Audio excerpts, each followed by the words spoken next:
Pasco Kasanga ni diwani wa kata ya Malolo. Tukio hili limekuwa ni tukio la kusikitisha. Na ni tukio ni baya kama jinsi unavyoona, limeleta simanzi kubwa kwa wana Malolo, pia hata limetuogopesha. Kwa sababu tukio ni baya na limetokea katika muda ambao ni mchana kama huu. Mtoto anatoka shule anafanywa ukatili mkubwa wa kiasi hicho mpaka anapoteza maisha. Jukumu la serikali ni kuhakikisha wananchi wanakuwa salama. Ndio jukumu kubwa la serikali. Lakini pia mimi nitoe tu wito kwa wananchi kwamba tuwe na ushirikiano na serikali, hasa matukio yanapotokea kama haya. Kwanza linapotokea hatua ya kwanza, watoe taarifa kwa uongozi wa serikali. Lakini pia tunapoanza hatua za upelelezi, wananchi wape ushirikiano serikali na viongozi pia kuhakikisha watu kama hao wanakamatwa na matendo kama haya yanaenda kukoma kwa haraka. Tukio la namna hii mpaka mtoto kupoteza uhai ni tukio la kwanza. Lakini matukio ya mtoto kulawitiwa na kupatwa yameshajitokeza mengi sana kati ya miezi 3 au 4 nyuma iliyopita. Ni kama matukio 4 au 5. Na baadhi ya watuhumiwa walikuwa wakikamatwa, watoto wakiwataja, lakini unakuta baadaye nyuma ya pazia mzazi wa mtoto aliyofanywa tukio na mzazi wa mtoto aliyofanya tukio wanakaa mezani, wanaongea wao kwa wao, wanaelewana. Na hilo ndio litendo ambalo napenda kulikemea kwa wananchi wa Malolo. Wasiendeleze hizo tabia kwa sababu ndio zinazoendelea kupeleka kukomaza matukio mabaya kama haya. Naitwa Misi Ibrahim Saidi. Ni mwenyekiti wa mtaa Mtakuja, kata ya Malolo. Tukio hili bwana limetokea kwenye muda wa saa 9.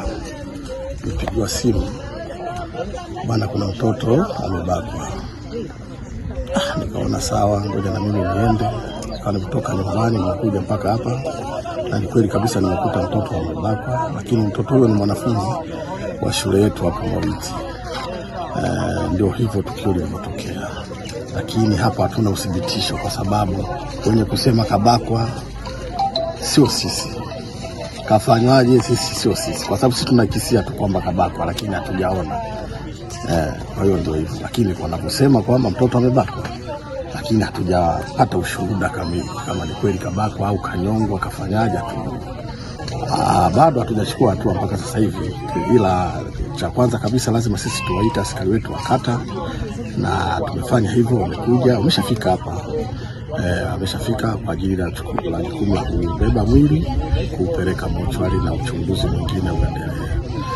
Kwa hapa jamani, wanatakiwa wasifanye vitendo vibaya kama hivi. Kwa kweli huyu mtoto sidhani kama anafikisha hata miaka 10. Watu wanafanya ujinga kama huu. Huu kwa kweli ni ujinga. Sielewi labda ni madawa au ni nini, sielewi kwa nini wanafanya vitendo kama hivi. Ili kuwa mwanafamilia bora wa Global TV, usisahau kusubscribe, like, kushare na kucomment. Baada ya kusubscribe, bonyeza alama ya kengele ili kupata taarifa kwa kila video inayopanda Global TV Online.